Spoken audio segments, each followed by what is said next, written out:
भुनक्तु सहनौ भुनक्तु सह वीर्यं करवावहै तेजस्विनावधीतमस्तु मा विद्विषावहै।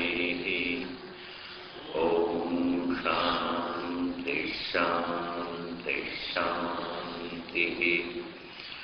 श्रुतिस्मृतिपुराणानाम् आलयं करुणालयं नमामि भगवत्पाद शङ्करं लोकशङ्करं शङ्करं शङ्कराचार्यं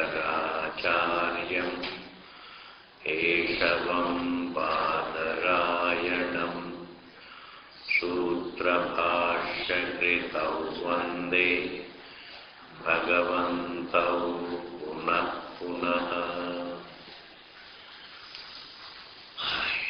How to make it little less? Thoda sa kam, thoda sa. Too much, So, Om Namah Shivaya. Om Namah Shivaya. Om Namah Shivaya. Is it all right? No, it's still more. Thoda kam. Where it is? Om Namah Shivaya. Come. Om Namah Shivaya. Now, ज़्यादा कम हो गए. Is it all right? थोड़ा ज़्यादा. Om Namah Shivaya. Is it all right now? हाँ, ठीक है. Thank you.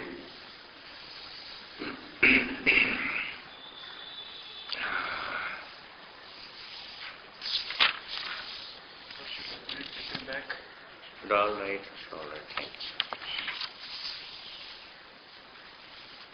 So the topic is, it is something to understand here. You see, the Purupakshi is taking a stand, peculiar stand, that Veda should not teach anything other than rituals, means actions. Ritual means action, karma. And why is it so? Because, they give the reason, because only actions are useful for man. That's how he thinks, the whole thing, the line of thinking. It's a jiva. Because actions can bring results. And the results are always in the form of sense pleasures, objects. Objects here and objects hereafter. So actions create punya, and punya brings all those objects, comforts, pleasures. And what is useful for man is only these comforts, objects. So when he is on the earth, he requires objects. When he goes to heaven also, he requires objects. Wherever he goes, he has to depend upon physical objects. And actions can take him to objects. Therefore, Veda should teach only actions, karma. Therefore, Veda should not teach any reality, what is there. So, if it should not teach, then it means it doesn't teach. It means Veda doesn't teach any reality. Now, what about Vedanta? That's also a part of Veda. There again, the Purupakshi says, Vedanta talks about Brahman not as something, not as a reality that is to be understood, but it is something, some paroksham, some idea which needs to be a remote God, which needs to be worshipped. Therefore, there is a description of Brahma so that human beings can worship that Brahman, and as a result of that worship, they can get punya, and that punya can bring them again the comforts. And that punya, when it becomes more and more, when the amount grows, niratishaya, punya prapti, that phrase itself is wrong. That is, when you achieve an amount of punya which is unsurpassable, which can't be excelled, meaning which can't grow any further. Huge amount of punya which can't grow further, then that very punya will liberate the jiva from sansara. This is a peculiar line. Therefore, this also creates in them an idea, more the better. You see, that more the merrier. More the merrier. Adhikasya adhikam phalam. This is Karmakandi's vakya. Adhikasya adhikam phalam. The more you work, the more you will enjoy. The more you work, the more objects you will get. The more objects you will get, the more pleasures you will get. The more pleasures you get, more happiness you will get. Therefore, you will get more and more punya, more and more action, more and more punya, more and more punya, more and more material objects, more and more material objects, more and more happiness. In this manner, when the punya becomes, it reaches, a certain amount, which can't grow any, gets saturated, then, as a result of that unsurpassable amount of punya, the jiva gets liberated. So, as per some of the Mimamsakas, as per some of the Karmakandis, moksha is nothing but the result of inexcellable amount of punya created by karma. Therefore, you have to continue doing karma. And to this line of thought, they connect a lot of vakyas. Then they interpret a lot of vakyas. Even the Nitya Karma committed vakyas also, they just can't connect it to this. You see? Now, Bhashyakara is, this particular line of thinking is a universal thinking really. This is not only the thinking of the Vaidika Karmakandis. This is human thinking. The more I work, the more I get, the more I enjoy, the more I'll be happy. And I should accumulate for now, and I should accumulate for later. What is the difference between accumulating punya for now and later? Because I can't accumulate money of this life for next life. I can't accumulate money for next life. But I can accumulate punya, because that is adrishtam. But the thinking is the same, you see. It is not different. Thinking is the same. So, I accumulate things for now and later. Another person accumulates punya for now and later, but ultimately it is uncashable. Punya is uncashable. See, and you can get objects later. This thinking is not a given school. This thinking is Jiva's thinking. This is how man thinks. This is how every Jiva, even an animal, thinks. Accumulating for now and later is Jiva's thinking. This is one thing. Why one should accumulate for now and later? That's because that is the source of my happiness. See, that is more fundamental thinking. This is a result. The fundamental thinking is, I can't be happy without objects.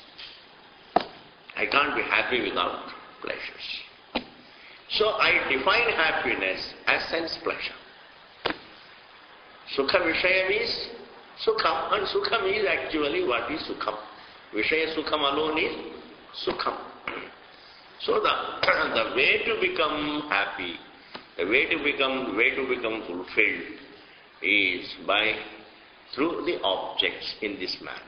Therefore, Veda should only emphasize the actions, the rituals, should not talk about any Atma. And if it does talk about Atma, it is only to facilitate the Upasana. This thinking must be clear for all the Vedantis.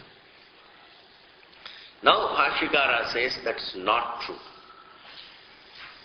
Karmakanda talks about karma, Vedanta talks about Atma. And when you say Veda does not talk about a reality, you are wrong. Why? Karmakanda does talk about physical realities.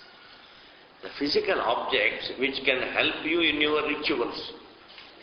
It talks about fire, it talks about bricks, it talks about the materials that are used in the form of havis, it talks about the ritvik. These are all material objects. So without the help of the objects, I cannot perform an action. Therefore, even though they facilitate action, but they are realities in themselves. They are physical realities. So if Karmakanda can talk about the physical objects which are physical realities, then we can also talk about a non-physical reality. The reality, for this reality, Bhashikara uses a word that is called Bhutavastu. That Bhutavastu means an obtaining fact. It's called Bhutavastu. Action is Bhavyam. The action that I am going to do is not there now. The action is not there now. Before it is performed, there is no action. An action is there only when it is performed, but before it is performed, it's not there. Therefore, what is an action? Is it Bhutam or Bhavyam? Bhavyam. Bhavyam means hone wala. Abhi nahi hai. It's not there. So actions are Bhavyam. But the objects that help me perform the action, those objects are Bhutam or Bhavyam? They are Bhutam. Objects are Bhutam. Objects are obtaining facts. Action is Bhavyam. And action brings about Punya. What is that? Bhavyam. That is also Bhavyam. Bhavyam means what? Bhavitavyam. जो होने वाला है. अभी नहीं, बाद में होगा. That is called Bhavyam. Action is Bhavyam. Punya is Bhavyam. And the Sukham that I am going to get in future, that is also Bhavyam. None of it is Bhutam. Neither action is Bhutam, nor Punyam is Bhutavastu, nor Sukham is Bhutavastu. But in order to facilitate the actions, we do depend upon the objects.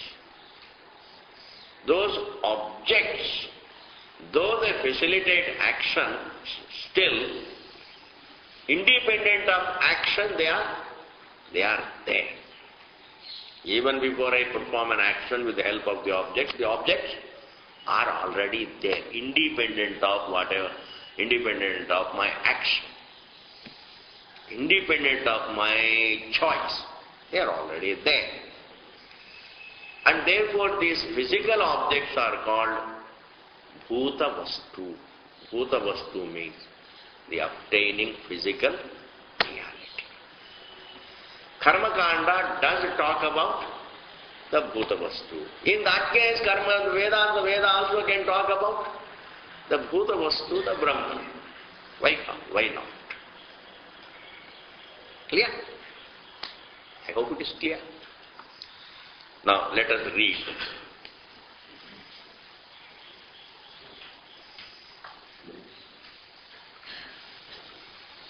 Pravritti nivritti vidhitachesha vyatirekena bhutam chet vastupadishati avyarthatvena kutastha nityam bhutam na upadishatiti kohetuhu. A pravritti nivritti vidhitachesha, meaning actions in the form of do's and don'ts, and all their accessories, primary actions and the secondary actions. Tachesha can be devata, vagaira, vagaira, it talks about. The related actions and what is related to action. So, if there is an action, if there is a karma, if there is a ritual, then what is the object of worship? So when you talk about worship, then you talk about the object of worship. Then you talk about also the results of worship. These are all related to the worship. So, pravritti nivritti vidhi tachesha vyatirekena. So, unrelated to such actions.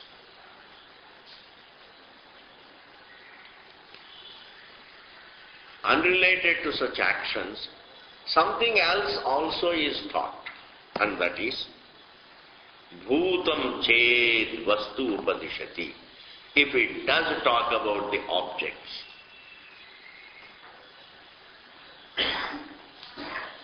if the Karmakanda does talk about certain objects, in addition to talking about the worships, worship is bhavyam, worship is there only when it is performed. This you have to pick up. Actions, you know, when you say actions come into existence only when I perform them, otherwise they have no existence. But when I say the objects I don't make them. Objects are already there. Physical reality, physical objects are already there as objects of my perception. As objects of my knowledge, they are there. They are not made by me. As an individual, I don't make them. So, if the Karmakanda can talk about the Bhutavastu, the physical objects, then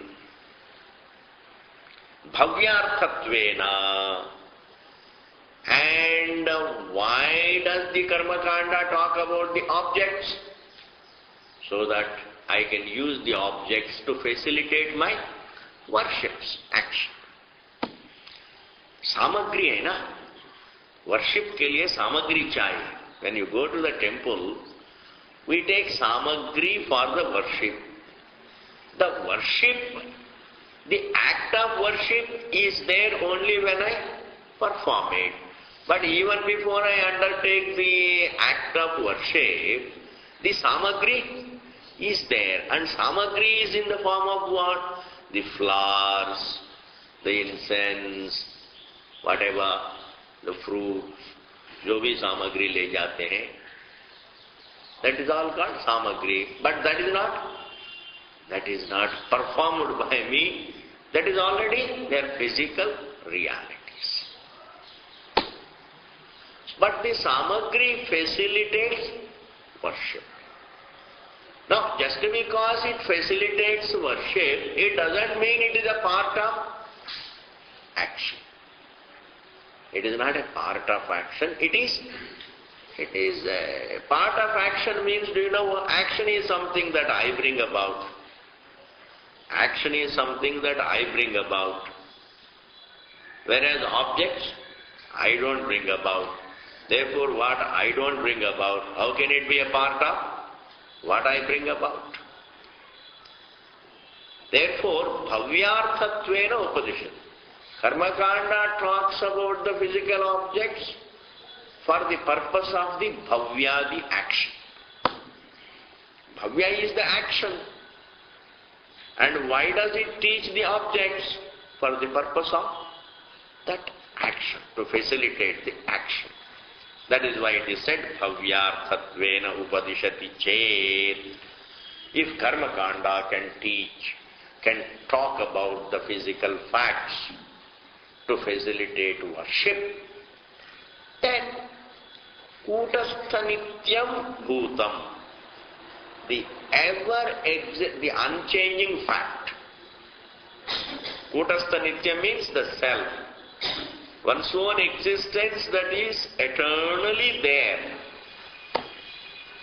It is always there as Brahmavastu. Though I live with a different perception about myself, though I look upon myself as limited, though I look upon myself as a form, though I look upon myself as a mortal, but I continue to exist as Brahmavastu, ununderstood by myself. And that non-understanding that Shruti wants to remove. Shruti wants me to know the ununderstood Swarupam, the ununderstood actuality of myself. So, that is called Kutastha Nityam Bhutam. Bhutam means the fact, that which is already there is called Bhutam. In contrast to Bhavyam. Bhutam is in contrast to Bhavyam. Jo hai, what is Siddhamit. And it is a non-physical Bhutam. Why? It is Kutastha Nityam.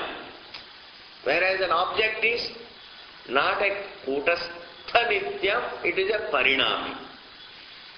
So, if Karmakanda can talk about the physical objects to facilitate action, the worship, why can't Veda also talk about the Kutastha Nityam Bhutam?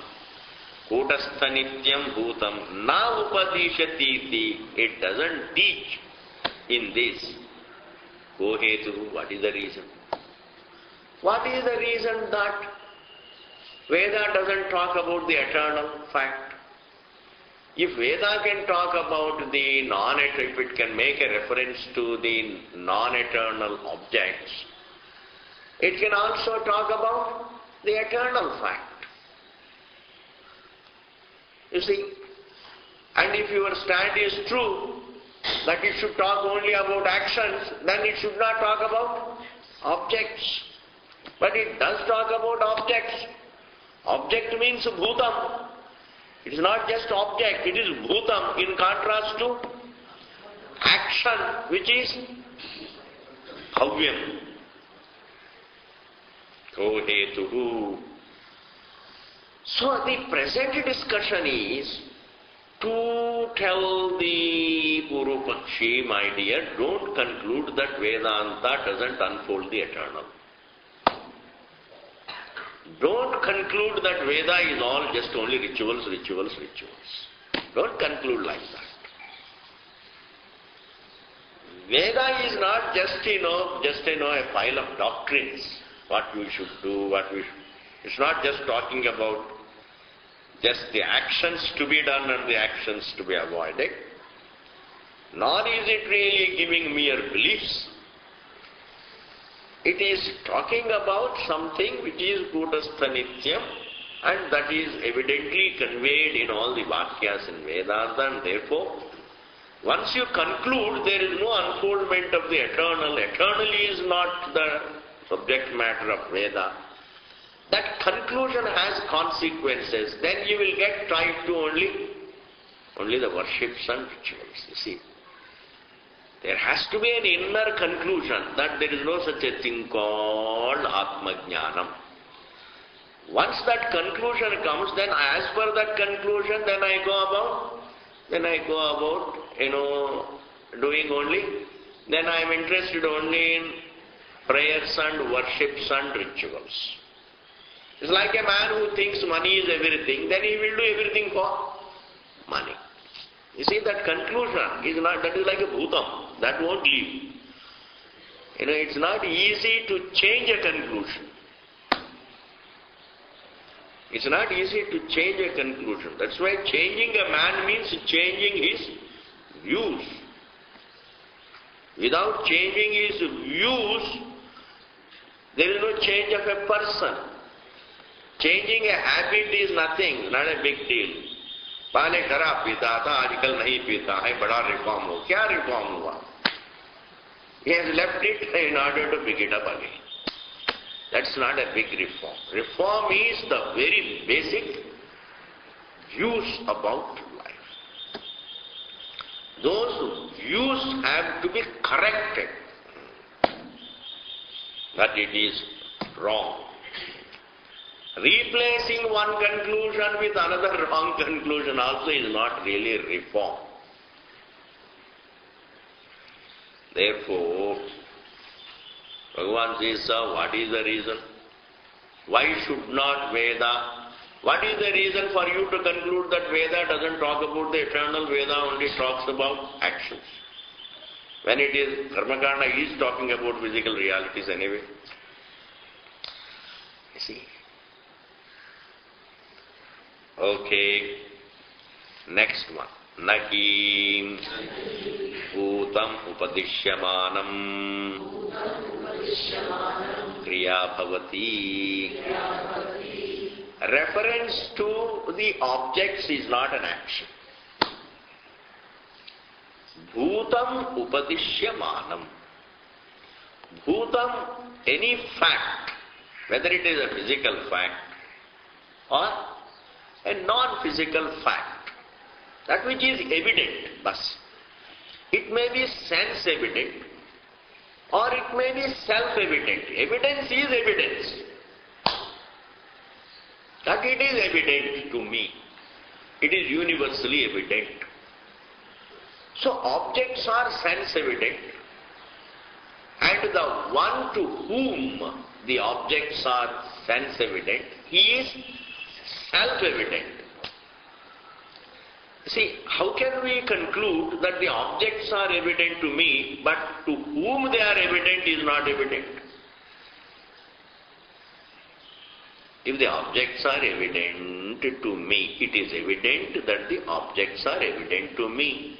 Then I am also evident as the one to whom the objects are evident. If the objects are evident as seen, I am evident as the seer. Now this seer is not again sense evident, it is not another, it is not objectified in front of the senses. So as the objectifier, I am self-evident. Self-evident. So if the objects are evident to me, if the objects are sense-evident, and if the observer also is sense-evident, then the observer becomes really, he is like an object. Then the observer also should be evident to another observer. So that thing is not there. That must be clinched. Observer cannot be evident to another. Observer has to be clinched. Everything is evident to the observer, but the observer himself is not evident to another observer. That will lead to anavastha. Anavastha is a flaw in thinking. There are no flaws in existence. So, here Bhagavan says, referring to a physical fact, a sense-evident fact, or referring to the self-evident fact, That is called Bhutam Upadishyamanam. Shanach Upadishyamanam. Nahi, not. Kriya Bhavati, it cannot become an action. Referring to a physical fact or referring to a non-physical fact cannot become an action. Conveying a fact is not an action. Or any reference to a fact is not an action. Whether I refer to a physical fact which you don't know till now, or I refer to a fact which you already know, whether it is pratipadanam or anuvada, whatever it is, a reference to the fact is not an action. Bas. When I say the tree is green, you are seeing that the tree is green.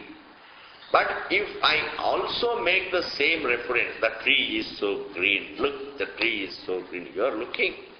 You know it is green, but still I draw your attention to the fact that the tree is very green. That reference to the fact, drawing your attention to a physical fact, cannot be called an action. Because it is already within anubhava. It is already within anubhava. It is not bhavyam, it is bhutam.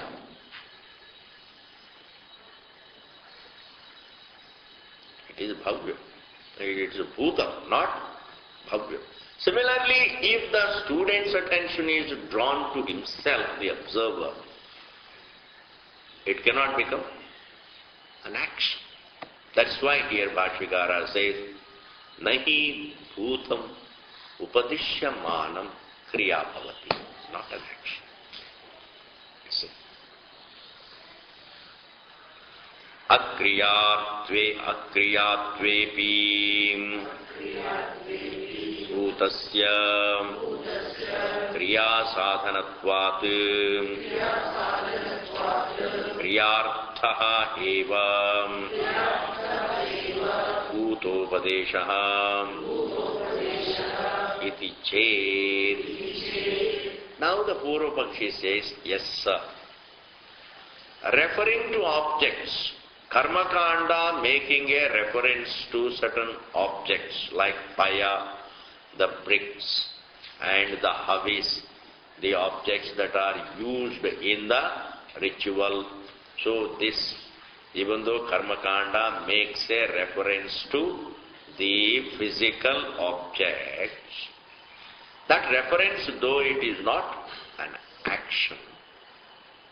Okay? Similarly, Vedanta also may refer to Atma, but that referring to Atma also is not an action, but it is meant to facilitate action.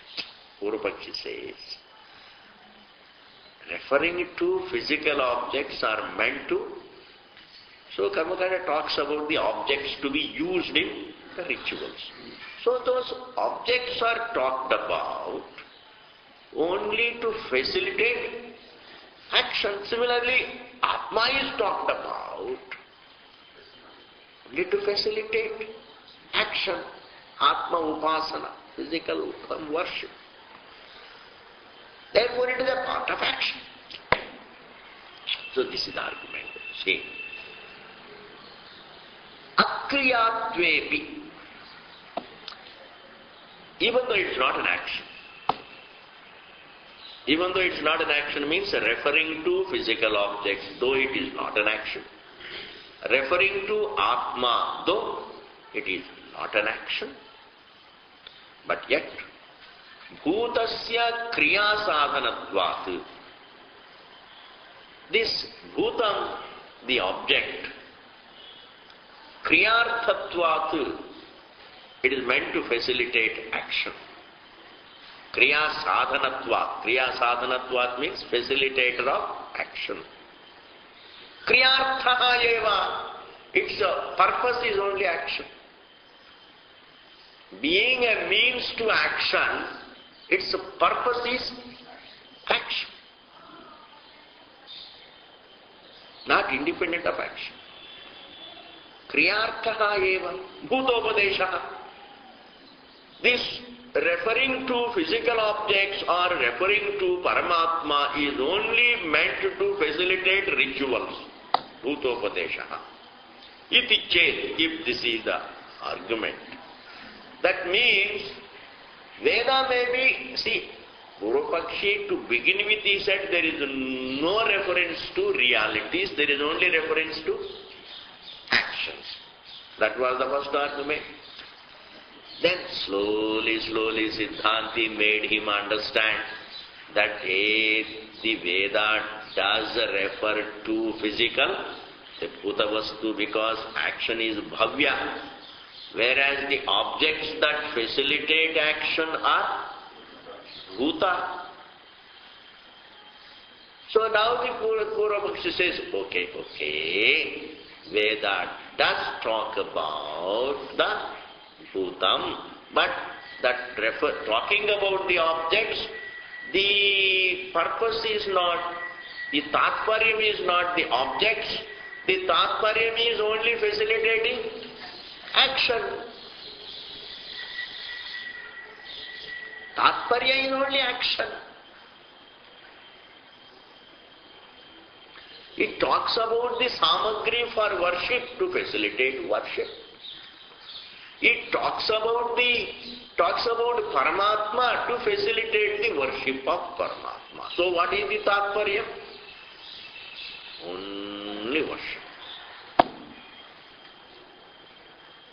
There is nothing, there is no other karmakanda. Veda doesn't think of anything else but worships.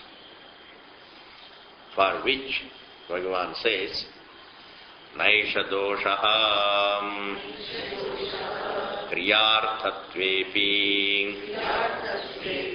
kriyati vartana shaktimat vastu upadishtameva. Here, this particular argument is confined to the references made to the samagri, the physical objects which are a samagri for worship. To begin with, Karmakanda says, Veda talks about the physical objects only to facilitate worship. Siddhanti says, theek hai. There is no flaw in this, because kriyarthatvepi, even though they are meant for facilitating action, kriya ativartana shaktimat, having the capacity to facilitate action. Kriya ativartana means the performance. Kriyativartana means what? Performing the action. Shaktimat means Shakti Bala. Vastu means Vastu, the physical objects.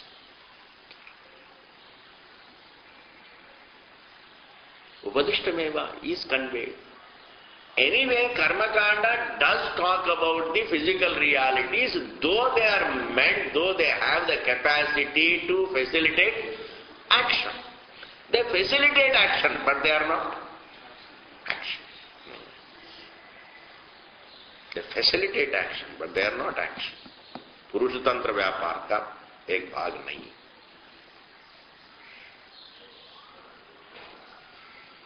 Physical objects are not a part of my action. They may help me perform action.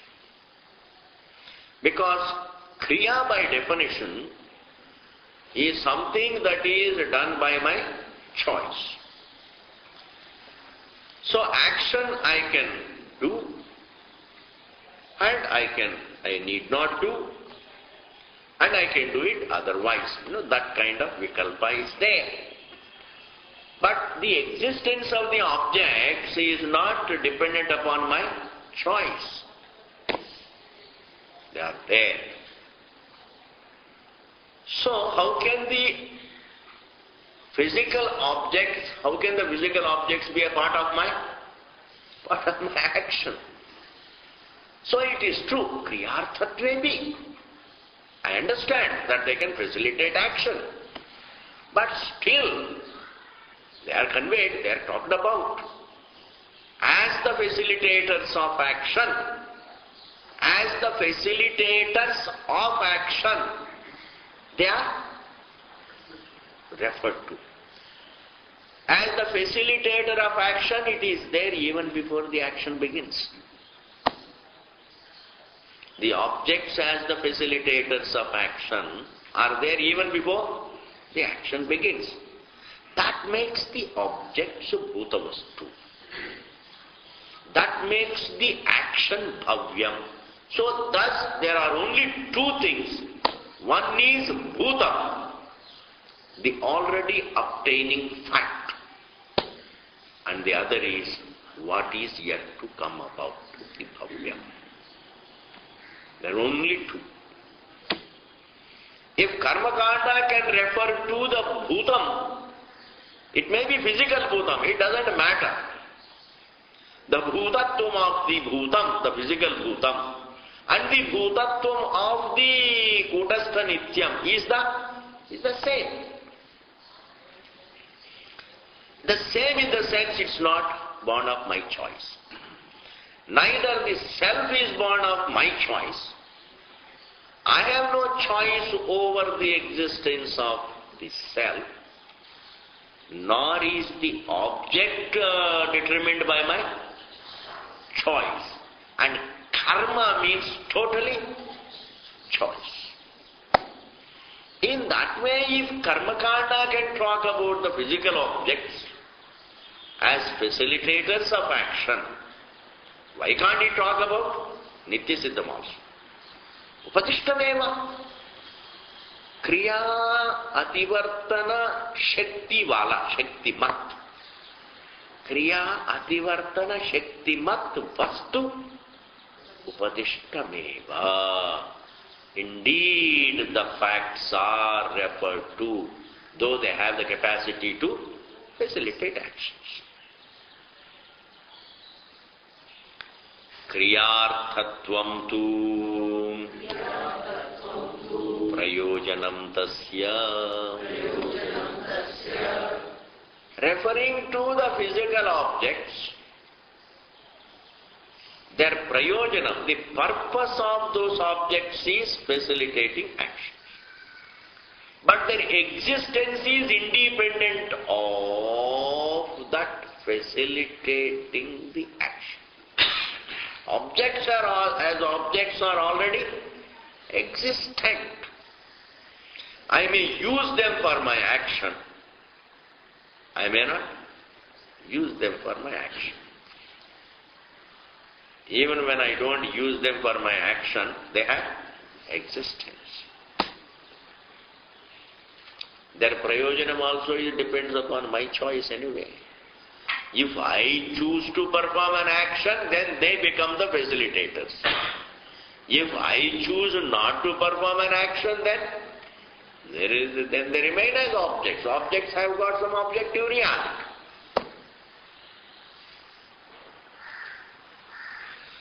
Prayojanam tas kriyarthatvam tu. That tu is meant to distinguish between their prayojanam and their existence. Their prayojanam is being the facilitator of action. That is the prayojanam. But their existence is independent of being used for action. Supposing you say their whole existence is meant only for facilitating action, then action being bhavyam, the objects also should be bhavyam. So you can't bracket the bhutam with bhavyam. Thus, Bhashyakara is first clinching this point. Karmakanda does talk about bhutam. Karmakanda does talk about bhutam. So what he is clinching is Your original statement that the Karma Veda doesn't talk about the Bhutam, Veda talks only about the Bhavyam, is a bluff, is a lie. That the Veda doesn't talk about the Bhutam, the fact. Veda talks about only the worships which are Bhavyam, is not true. And is showing, see how it is. That does talk about the objects. Okay. Nacha etavatam vastu anupadishtam bhavati. Etavata, itni matra se. Etavata, itni matra se means that the objects are used to perform action, that they facilitate action. Even though they facilitate action, it doesn't mean that the Veda is talking only about action. But it is talking also about the objects. They may be facilitating action, but there is a reference to objects. Nacha etavata, etni matra se hi vastu anupadishtam bhavati. You can't make a conclusion that there is no reference to the realities. You can't make a conclusion that Veda doesn't talk about the realities, Veda talks only about actions. This conclusion you can't make. Veda does talk about realities.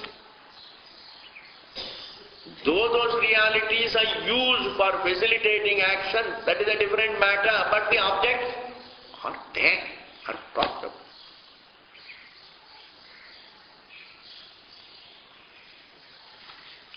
Now Purvapakshi says, Yadi namam upadishtam kim tavatena syad iti. Yadi nama upadishtam. Okay, if it is taught. Okay, if the objects, the physical facts are referred to by Karmakanda of the Veda.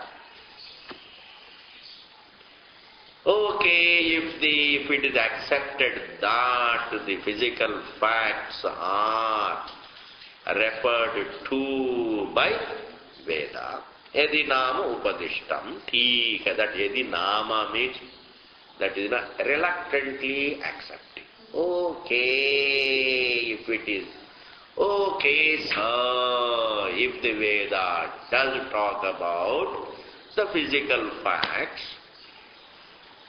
kim tavatena syat, but in what way is it useful for you to prove that Brahman is taught? Physical facts may be, Veda may be talking about physical objects, but even if I accept that the Karmakanda is indeed talking about the physical objects, in what way does it help you to prove that Brahman also is the topic of Veda? That the Veda talks about the physical reality, how does it help you to prove that it talks about Brahman also? Kim tava to you tena, by that syat hoga. But what do you get out of it? What do you get out of it means what? In what way does it help you? My agreeing that, my accepting that the Veda does talk about the physical facts, in what way does it help you to establish that Veda also talks about Brahmavastu?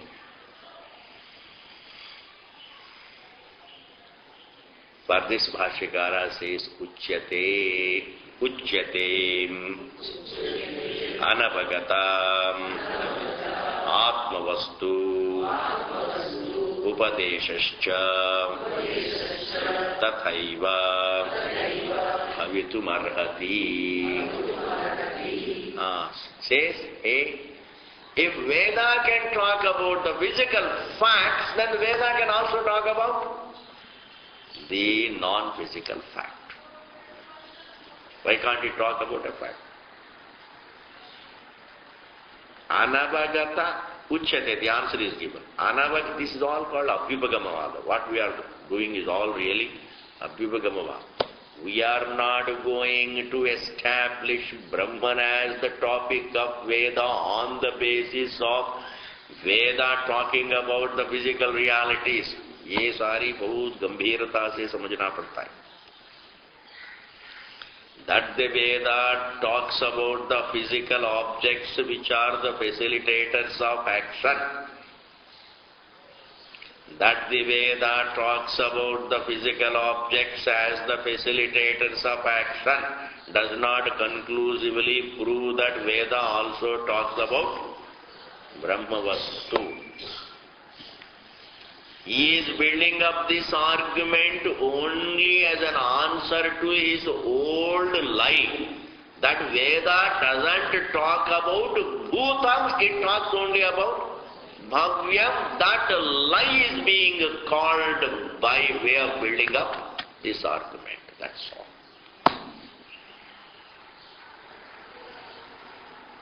That lie is being called. If the Veda can talk about the physical object, physical realities, then Anavagata, the ununderstood, evident but ununderstood, that must be added, Anavagata means ununderstood. This ununderstood should never be independent. It should, otherwise, in this world, ununderstood means, unevident. Evident but ununderstood. Usko lana hi padega. Nahi to create this sanskara in the jiva that all understanding is about the evident will take a few lives.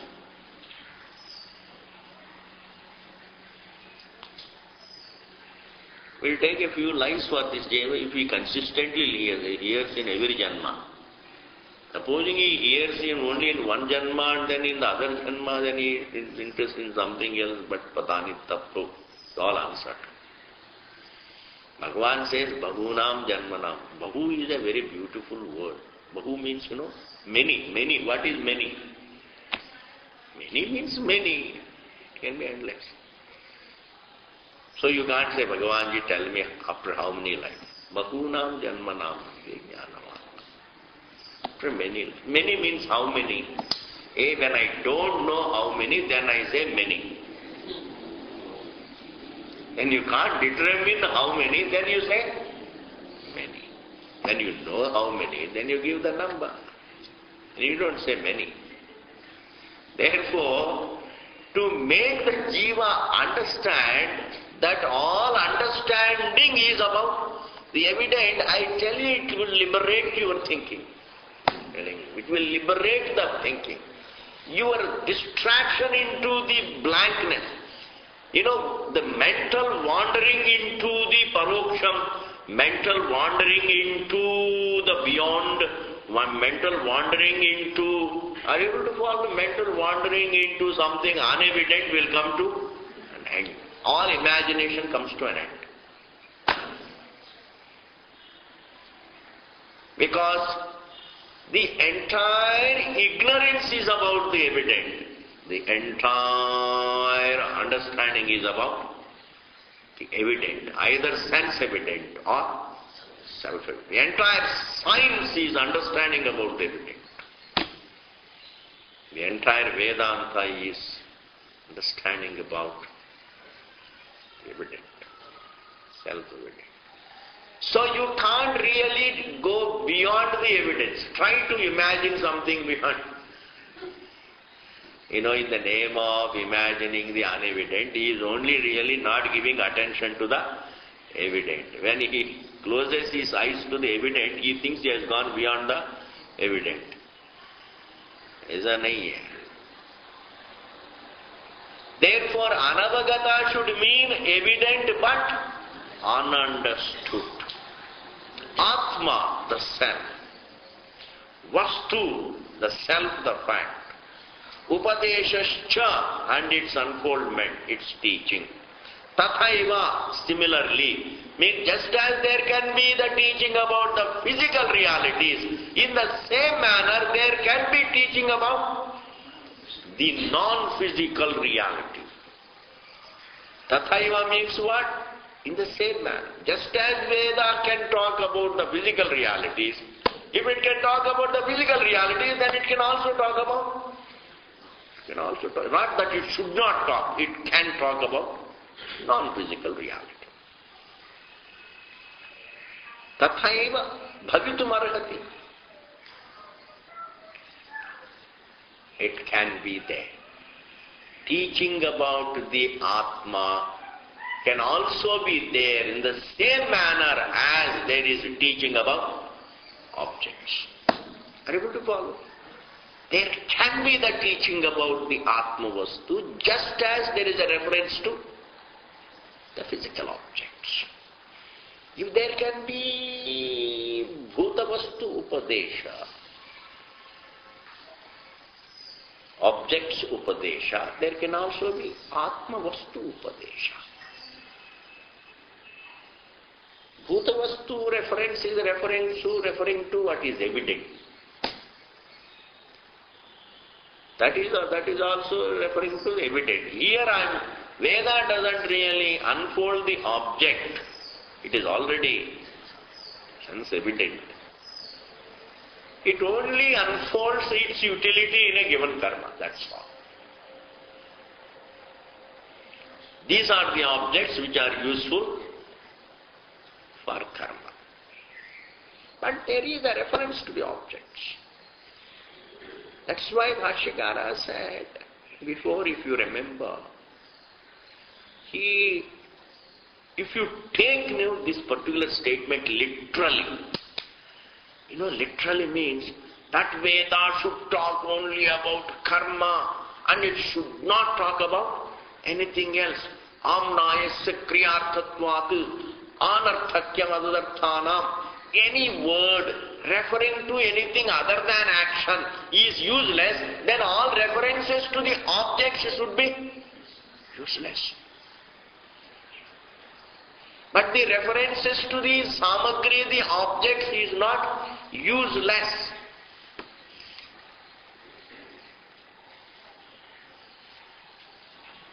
And therefore, anavagata atma vastu upadeshascha tathaiva bhavitum arhati tad avagatyam mithya jnanasya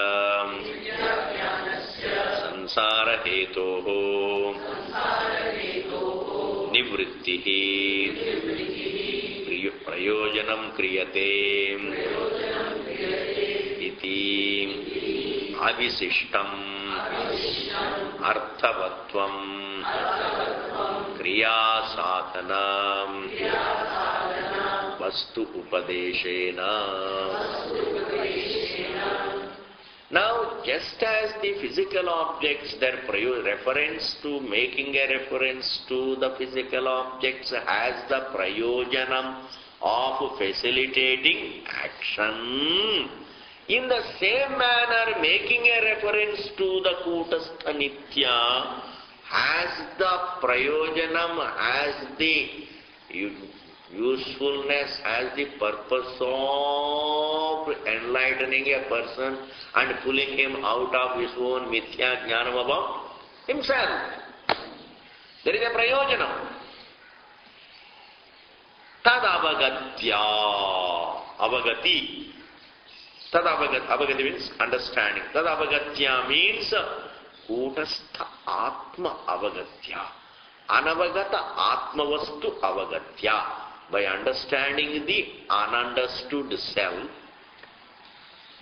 mithya jnanasya mithya jnanaka, sansara hetoho, which is sansara hetu ka, nivrittihi, negation, prayojanam kriyate. Prayojanam is accomplished. The benefit is derived. Understand? There is a prayojanam derived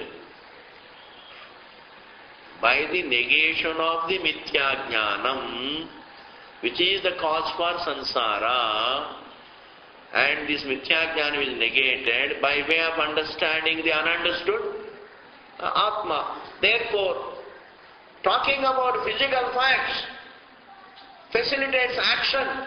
Talking about the self liberates you from mithya jnana. There the prayojanam is kriya. Here the prayojanam is moksha. But prayojanam is there. Iti avisishtam. There is no difference. Arthavatvam, prayojanam. Both are equally useful. Avisishtam means that one is, supposing one is useful, the other is not useful. Then there is a visesha. This is useful, that is also useful. This is useful, this is useful in one way, that is useful. A reference to the objects is useful in one way, whereas the reference to the Paramatma is useful in another way. That means what? Arthavatvam means prayojanam. This prayojanam is common to both. Avisishtam, common to both. Kriya sadhana vastu upadeshena. It has a prayojanam. It has prayojanam. As the kriya sadhana vastu upadeshena. It has the prayojanam equal to, as in the case of the reference to the objects which are the sadhanam for kriya. Teaching the objects which are the sadhanam for kriya is useful, and teaching the swarupa of the Atma is useful by way of enlightening a man about himself. So Atma Jnanam liberates man from Mithya Jnanam, samsara. Whereas talking about objects as the facilitators of action and talking about action and the objects which facilitate the action is useful for man to perform the action and then create punya and be comfortable in the srishti. Thus Veda talks about both bhutam and bhavyam. And bhutam means what? Both the parinami bhutam, kriya sadhana rupa bhutam, and the atma vastu. That also it talks about. Very good. Clear? And now, it is all Abhibhugamavad. As I've told you, that the Veda talks about the objects as the facilitators of action itself does not conclusively prove that it talks about Brahma. It will have a lot of problems. This is only in answer to, what he is telling is only in answer to what the Purvapakshi said, that the Veda doesn't talk about Bhutavastu. That's all.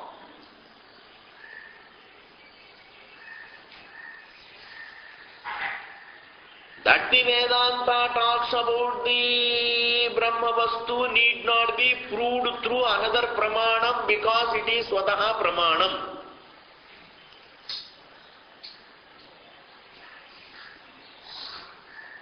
That the eyes reveal forms need not be proved through another pramanam. That the Shabda is a pramanam, Vedanta is a pramanam. In revealing the Atmavastu as Brahman in this matter, you don't require another pramanam. That is a different matter. But this is whole thing, this whole argument is only in answer to what the Purvapakshi said, that the Veda doesn't talk about Bhutavastu. A very, very, very, very categorical statement he made. In answer to that categorical statement, he is saying, he said, that's not right. You can't say it talks only about action and it doesn't make any reference to Bhutavastu. It does make a reference to Bhutavastu even in Karma Kanda. Without making a reference to the objects, how are you going to perform actions? There is a discussion about the objects. This is called Abhyupagama Vada. Okay? Now he is going to continue this Abhyupagama Vada because he feels really this is wrong to conclude that there should only be action. All Veda should talk or does talk only about actions and nothing else is wrong. It talks only about rituals and nothing else is wrong. And he is going to come up with such a beautiful argument. Can be understood. You have to think for it.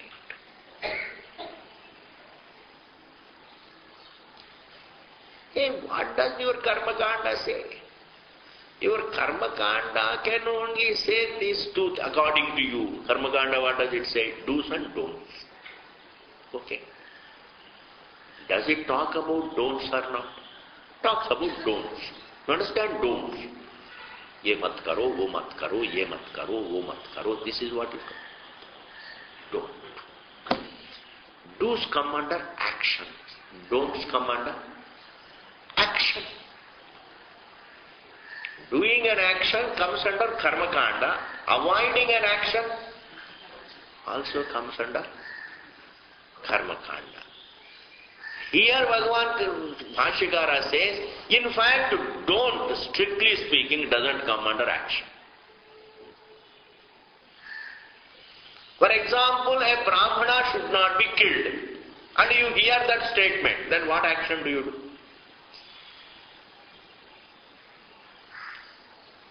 You want to kill somebody, and the Veda says, don't kill, don't commit violence, don't kill a Brahmana or don't kill anybody.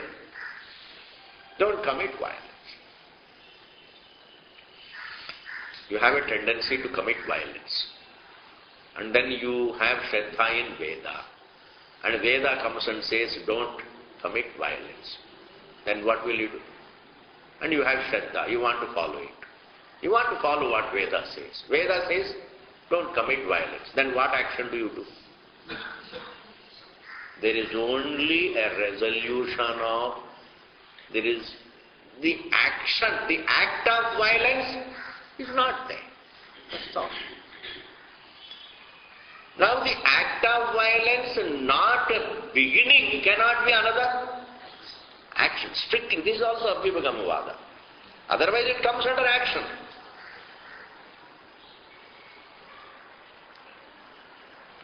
In answer, as an answer to Purvapakshi's lie, this argument is good enough. Because don'ts are not actions. Not committing violence is not an action. Not doing an action is not an action. First. If not doing a wrong action, meaning not doing an action, is not an action. Because what are you doing? What action are you doing? You are only not doing action.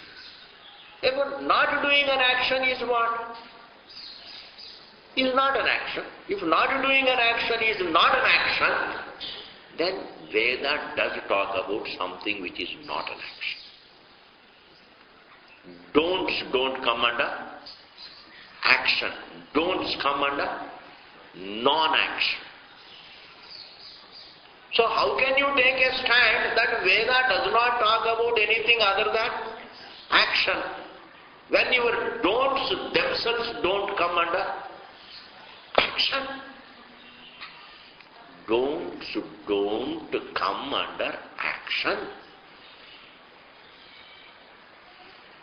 That the don'ts don't come under action, quote unquote, that don'ts don't come under action, quote unquote, is used by Bhashyakara as an Abhyupagama Vada, as an answer to that lie. It doesn't come under Siddhanta.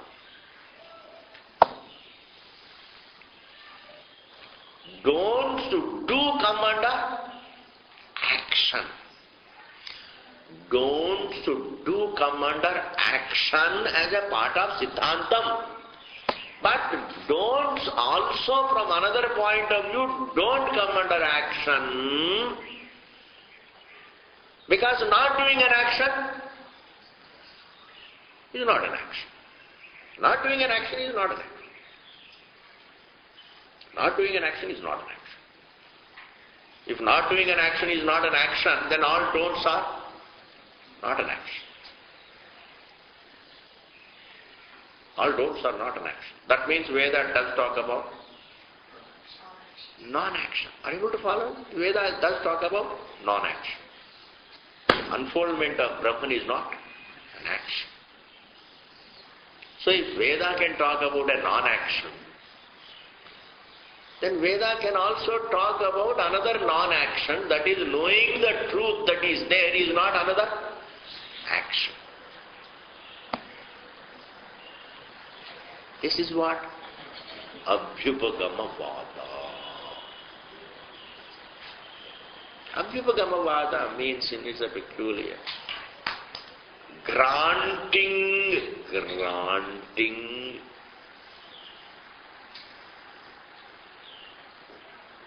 what you are saying.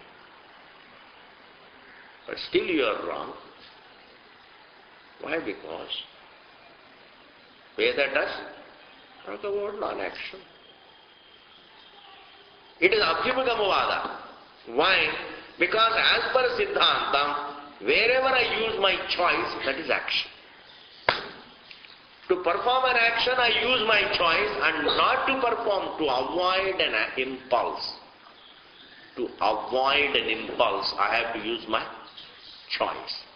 There is an impulse to commit violence, and in order not to commit violence, I have to use my choice. And when I am using my choice, it comes under action. Okay? Now Bhashyakara can also argue, you are not really using your choice not to perform violence. You are only not using your choice to commit violence. Bas. You are not using your choice to commit violence. Bas. Kind of an argument good enough to call the lie. Don'ts don't come under action. If don'ts don't come under action, then Brahmavidya also doesn't come under action. That means if there can be a don't which is not an action, there can also be another non-action which is in the form of jnana, and jnana is not an action. In this manner, Siddhanti is going to continue just in answer to that one statement he made, that Veda doesn't talk about anything other than Kriya. Veda doesn't talk about reality. That is a very, very serious statement that needs to be answered. This will do. Like Om Purnamadaha Purnamidam Purnat Purnamudachyate Purnasya Purnamadaja Purnamevapasishyate Om Shanti Shanti Shanti. Ora.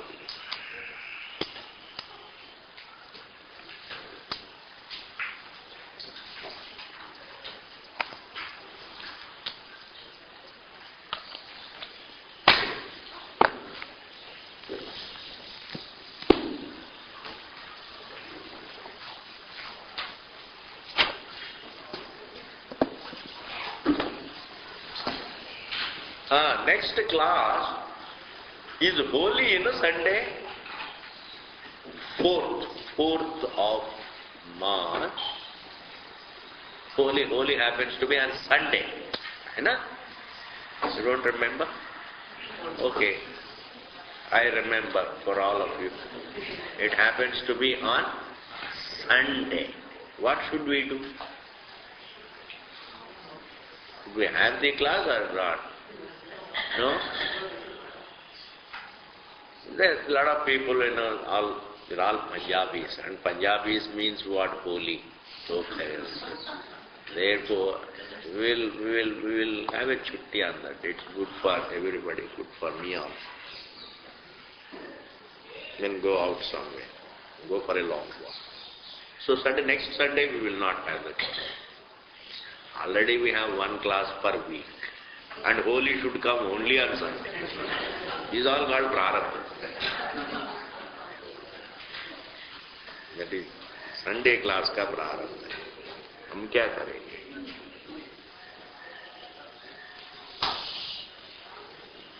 Are you?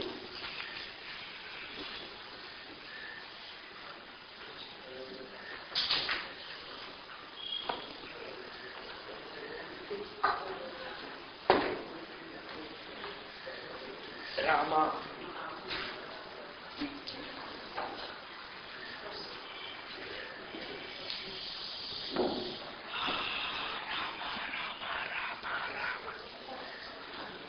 Very terse analysis. So much one has to look into the topic. Oh, into the analysis, what is being said, how true it is. Hari Om. This is all called Mimamsa ji. Mimamsa means this is all Mimamsa. Mimamsa is not just, without the Mimamsa, what do you do? What do you do? Just sitting and meditating doesn't work. For a simple quiet, for quietening oneself is all right. But what is it all about? Vidya is different from mental exercise. Mimamsa is on Vidya. Brahma Vidya. Shastra means Vidya. For making oneself fit for that Vidya, one can follow exercise. It's like puja, path, japa, tapa, meditation. Yes, ab theek hai. It's not good. You can't. You can't. नहीं ये तो कम थोड़ी है. इसको भी share करेंगे. ना. ये लो जी आप, if you take tea.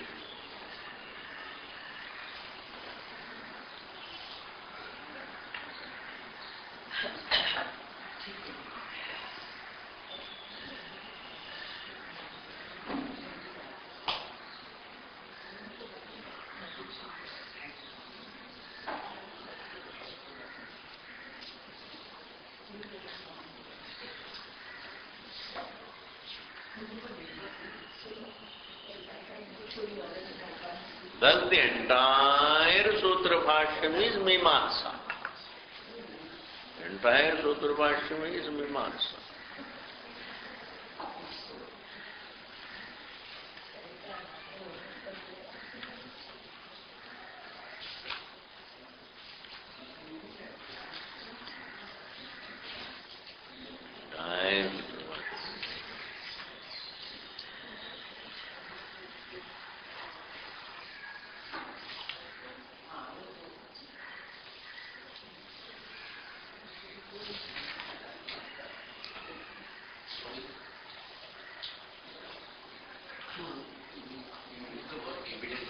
हाँ जी. After hearing this word many times, again the problem comes in the evidence and recognition. No, evidence means within anubhava.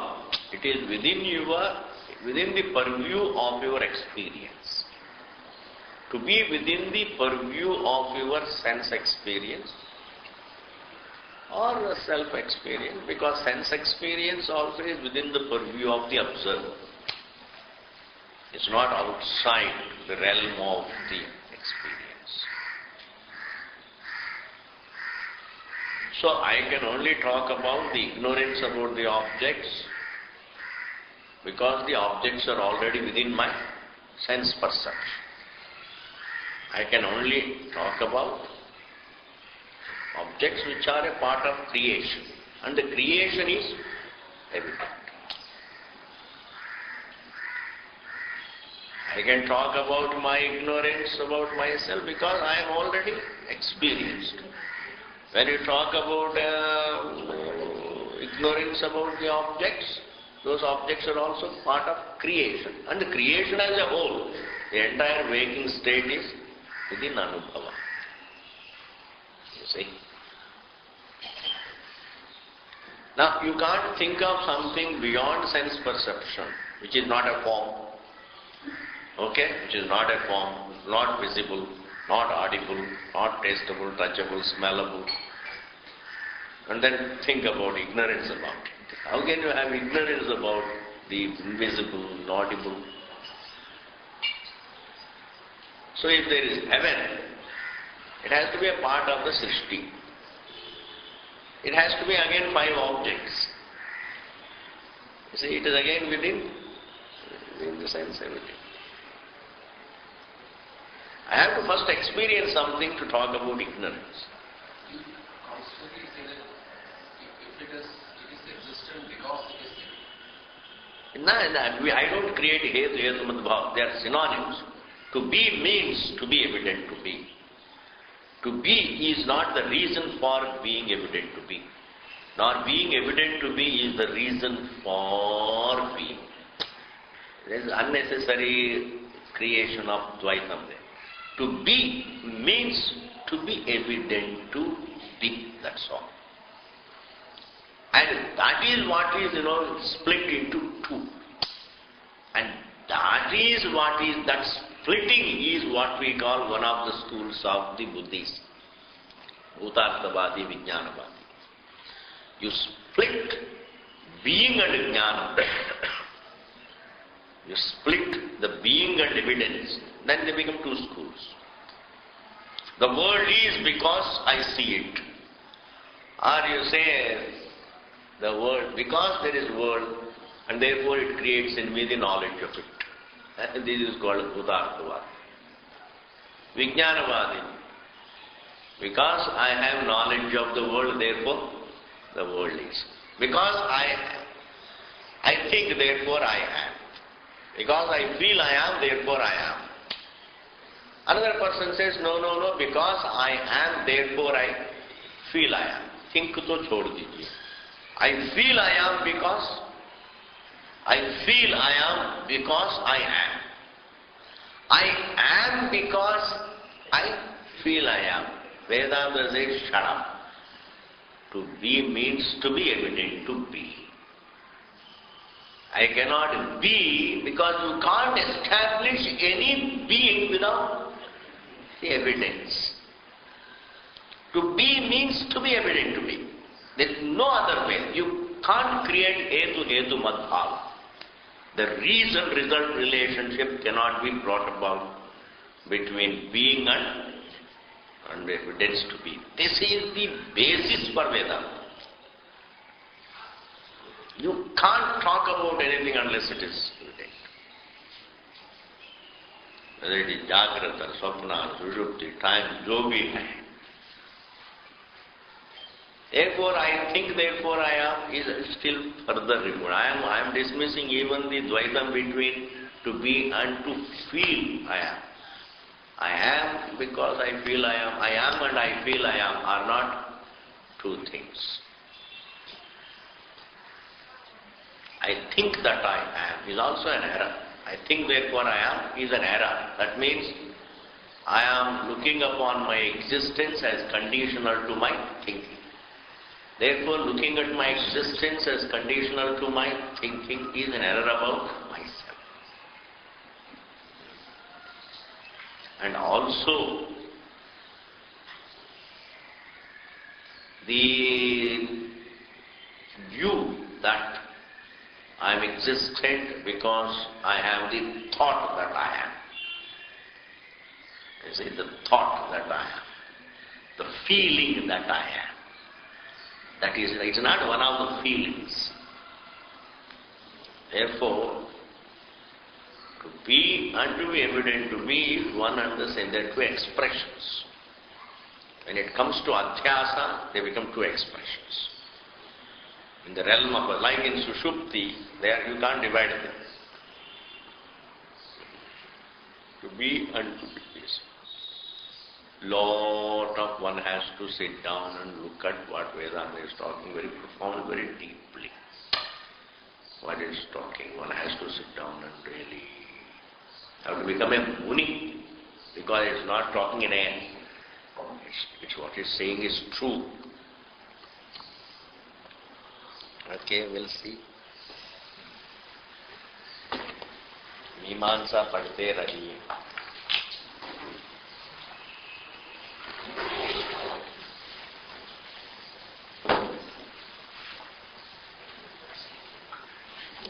शब्दजालम महारण्यम चित्त भ्रमण कारणम. ये शब्दजाल है, महारण्य है, ये सब छोड़ दो, मेडिटेशन करो, भ्रांति चले जाए. ये शब्दजालम महारण्यम चित्त भ्रमण कारणम. वो शब्दजाल में नहीं भी जाएंगे तो भ्रमण होता है. एक ही डिफरेंस है. शब्दजालम वन डे कम से कम it can really liberate you. Shabda becomes a जालम ununderstood. Shabda becomes a pramanam understood. Therefore, don't get scared of words. They are the only things which are worth working. Not words in the sense of words. Hari Om Ji.